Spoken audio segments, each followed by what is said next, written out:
Buenos días compañeros y profesor presente, mi nombre es Camilo Andrés Quintero. Me corresponde hablar acerca de la introducción, la taxonomía y la descripción macroscópica y microscópica de Bacteroides fragilis. Mi nombre es Juan Carlos García Rojas y me corresponde hablar sobre la fisiopatología y los rasgos clínicos de Bacteroides fragilis. Hola, mi nombre es Carlos Daniel Perilla Guerrero y en esta ocasión me tocó explicar los factores de virulencia de nuestra bacteria.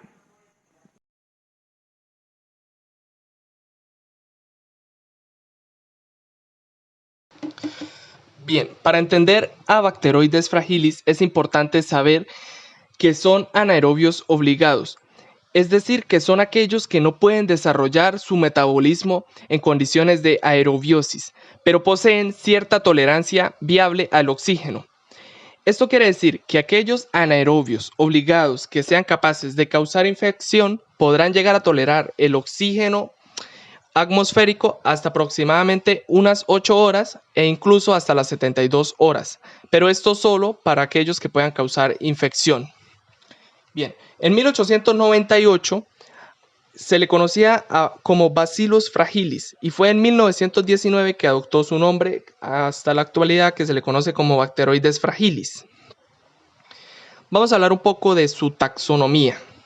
Entonces, reino Bacteria, filum Bacteroidetes, clase Bacteroidea, orden Bacteroidales, familia Bacteroidaceae, género Bacteroides y especie Fragilis. Vamos a hablar de las características del género. Bueno, es importante saber que son bacilos gram negativos, que son pleomórficos, es decir, que no poseen una forma bien establecida. Por lo tanto, a veces su forma podrá variar, esto dependiendo de su fase en su ciclo celular. Principalmente se encontrará en las vías digestivas y en el colon del ser humano.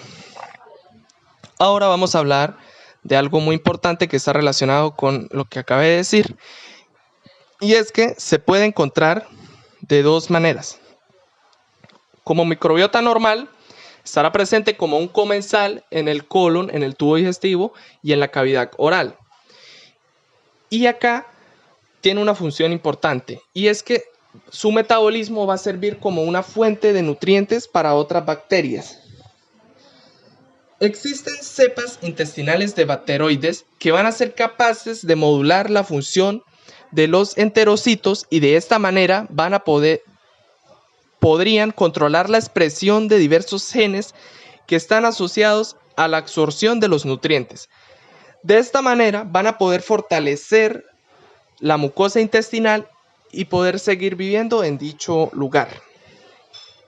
Bien, como patógeno oportunista, entonces vamos a saber que poseen una adquisición de genes que codifican para factores de virulencia, que tienen un ingreso, que la bacteria ingresa al sistema circulatorio y que de ahí puede causar el desarrollo de enfermedades inflamatorias del colon, como la colitis, por ejemplo, y cáncer. Bueno, como patógeno oportunista puedo decir que va a aprovechar el momento en el que el sistema inmunitario del ser humano pues se encuentre debilitado para poder causar daño e infección. Aunque también se asocia a que puede causar infección nosocomial aislada relacionada con traumatismos. Esto quiere decir que podrá causar infección después de traumas quirúrgicos, edemas, anoxias o destrucción de tejidos. También es importante saber que no poseen esporas ni flagelos, por lo tanto no son móviles. Y Bacteroides fragilis es como la excepción, ya que es el único que está encapsulado en este género de bacterias, de bacteroides. Es importante también saber que existen más de 20 especies y que poseen una amplia resistencia a los antibióticos, lo cual es un problema, podría decirse, que es un problema. Bien, su morfología macroscópica y microscópica es característica porque son bacilos relativamente cortos, pálidos con extremos redondeados que van a dejarle una apariencia coco-bacilar. Y sus colonias pueden ser blancas, aunque a veces pueden virar a un gris semi-opaco que van a ser lisas y no hemolíticas.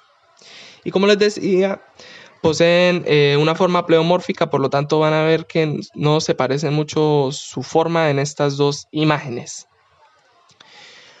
Otra característica importante es su tamaño, y es que van desde 0.5 a 1.5 micras de ancho y de 2 a 6 micras de largo. Y pues para dar continuidad, les hablaré por último de que pues se considera mundialmente el causante del 10% de las bacteremias en Norteamérica y está distribuida mundialmente. Y pues no se considera contagiosa al ser endógena. Seguidamente tendremos los factores de virulencia de Bacteroides fragilis. En primer puesto y considerado uno de los más importantes, tendremos la cápsula, la cual está principalmente compuesta por polisacáridos capsulares o también denominados PSA. Esta tendrá propiedades antifagocitarias, es decir, le brindará a nuestra bacteria una lanza y un escudo, lo cual a nivel invasivo le dará una facilidad, pero también dificultará la acción defensiva de los linfocitos polimorfonucleares. Estudios recientes han demostrado una directa relación de la cápsula con los abscesos intraabdominales. Seguidamente tendremos los polisacáridos capsulares o PSA. Estos se encuentran en la cápsula de la bacteria y por muchas personas es considerado como el principal factor de virulencia de nuestra bacteria. Entre sus funciones tendremos que se encuentran en la activación de los linfocitos TCD4 y también está involucrado en el desarrollo de la respuesta inmunitaria dependiente. Observando el actuar de PSA en esta imagen, encontraremos que es capaz de enviar la información y buscar un equilibrio entre las células TH1 y TH2. Pero ¿cómo hará esto? Fácil. PSA es capaz de interactuar con los receptores TLR2 de las células TLEX, lo cual hará que se libere IL-10 y por consecuente hará que se medie la inflamación. También, mediante la liberación de citocinas e interleuquinas, restaurará el equilibrio de las células TH1 y TH2. Aunque estos son se ha visto a nivel de laboratorio en ratones nada más, pero se cree que esto podría ayudar a protegernos en enfermedades como esclerosis múltiples o colitis. Por otra parte tenemos que nuestra bacteria es capaz de expresar glucoesfingolípidos como el alfa-galcer, los cuales se encargarán de inhibir la proliferación de las células NKT. También encontraremos en nuestra bacteria otros factores de virulencia como son las fimbrias, los ácidos grasos, los liposacáridos y las proteínas de membrana externa. Todos estos factores ayudarán a nuestra bacteria a la invasión y adhesión del huésped para producir la infección. Por lo menos las fimbrias ayudarán a nuestra bacteria a adherirse al sitio de infección. Los ácidos grasos, como lo es el ácido succínico, ayudarán a la inhibición bactericida de los neutrófilos, ayudando a que la bacteria tenga una resistencia a la fagocitosis. También encontraremos que nuestra bacteria es capaz de producir una toxina denominada toxina BFT o fragilicina. Es producida por cepas patógenas solamente y se encuentra decodificada por el gen BFT. Este factor de patogenicidad ha sido asociado a cuadros diarreicos en distintos animales neonatos, niños y adultos.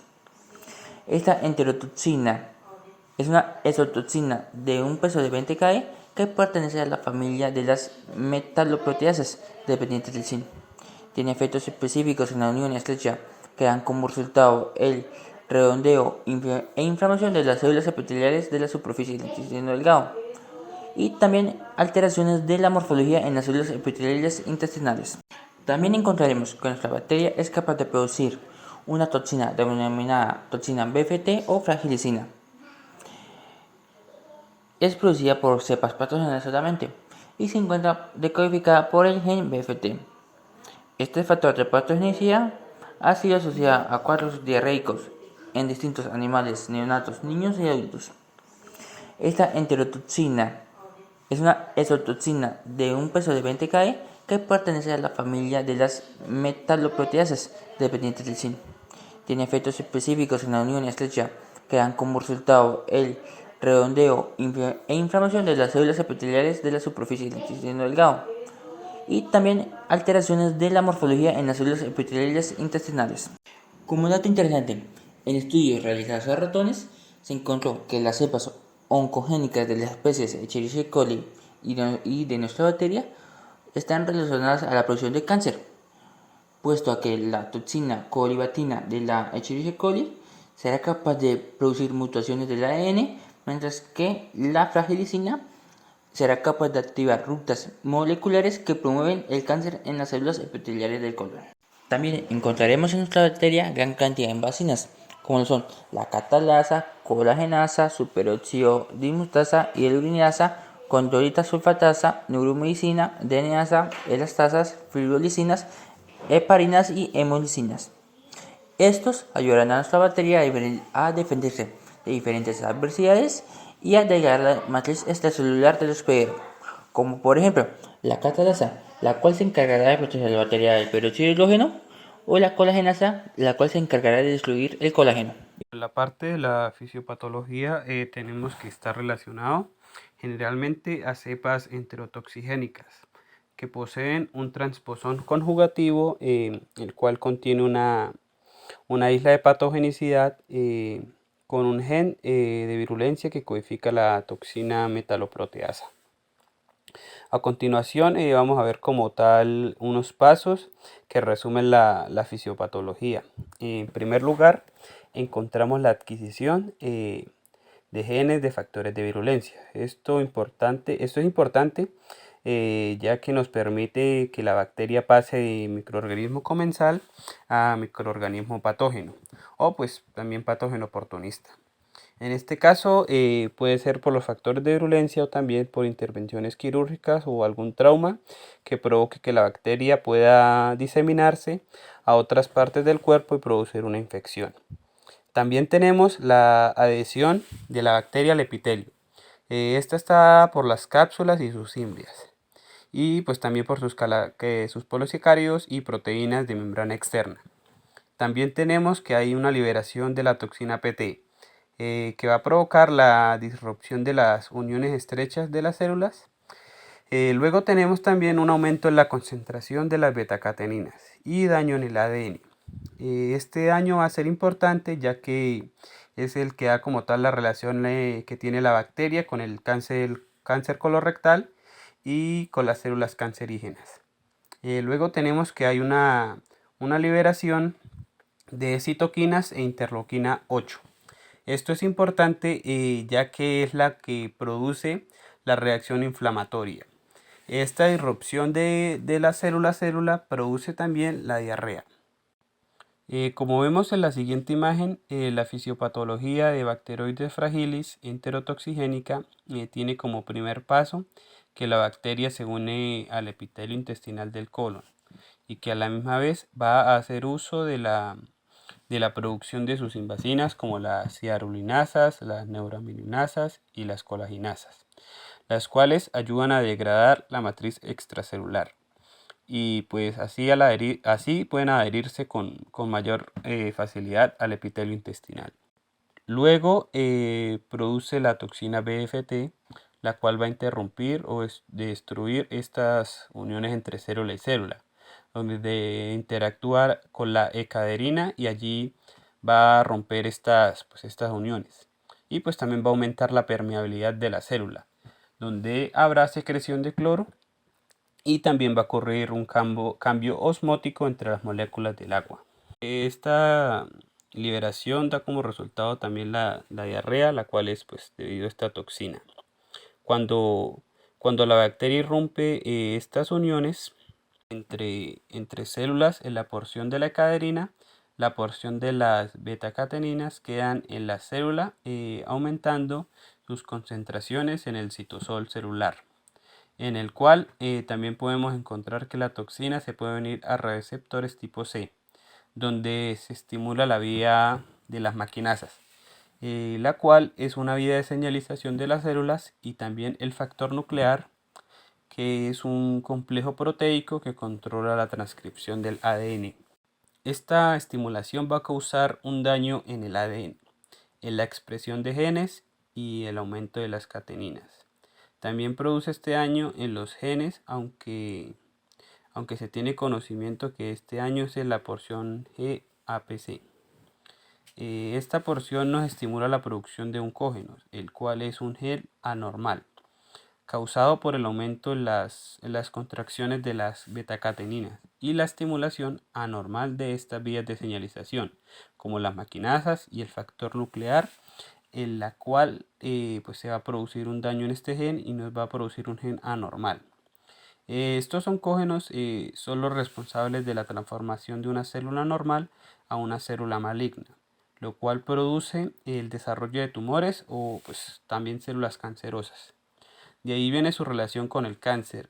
Pues también tenemos que esto produce una respuesta inflamatoria donde hay liberación de interleuquina 8, la cual produce la inflamación local intestinal, y también tenemos la producción de factor de necrosis tumoral alfa, y al mismo tiempo la bacteria a través de su cápsula produce abscesos. Y son infecciones endógenas que aparecen por rotura a la superficie de la mucosa, generalmente en cirugías habituales en abscesos y abscesos mixtos endógenos. Bacteroides fragilis está implicado en el 90% de las infecciones anaerobias peritoneales. Entre sus infecciones más importantes tenemos las infecciones intraabdominales, que se caracterizan por la formación de abscesos y se asocian con la salida de contenido intestinal o la diseminación mediante bacteremia. Por ende, entre sus síntomas se puede observar fiebre, náuseas, vómitos y distensión abdominal. Entre las infecciones de piel y partes blandas se asocia con traumatismos. Puede progresar de colonización localizada a mionecrosis, la cual es potencialmente mortal. Se pueden evidenciar por la presencia de pus, tejido necrótico y mal olor. Todo esto característico de enfermedades de tipo anaerobio. Entre las infecciones ginecológicas se pueden generar enfermedades como la enfermedad inflamatoria pélvica, abscesos y endometriosis. La formación de abscesos es característica de las infecciones por Bacteroides fragilis. Finalmente, la gastroenteritis es producida por ciertas cepas enterotoxigénicas que causan una diarrea acuosa de resolución espontánea. La mayor parte de las infecciones afectan a niños menores de 5 años. Si bien se ha visto en población adulta, no es tan común. En esta imagen se puede observar lo que debe ocurrir para que se dé como tal el cáncer de colon. Primero podemos ver un colon sano con células epiteliales, células inmunitarias. Luego podemos ver la invasión bacteriana, esto debido a la gran cantidad de invasinas que posee Bacteroides fragilis, que degrada el moco o lumen intestinal, y pues que también va a causar daño a nivel epitelial. Como se observa en la imagen, si las bacterias son enterotoxigénicas, van a producir la toxina y van a causar daño en el ADN de la célula, lo que a su vez va a producir una respuesta inflamatoria que podemos observar en el tercer gráfico. También se da un desarrollo de mutaciones en el gen APC, el cual codifica para la formación de la proteína adenomatosa, la cual es una proteína con un supresor de tumores. Las mutaciones en el gen APC o genes que codifican las betacateninas son las que proporcionan resistencia a la unión a proteínas de APC. Inducen la acumulación de cateninas libres en el citoplasma, lo que conduce a una mayor transcripción de oncogenes. En el núcleo, en la cuarta imagen, podemos observar la formación de pólipos. Estos son como tal un crecimiento anormal en una membrana mucosa.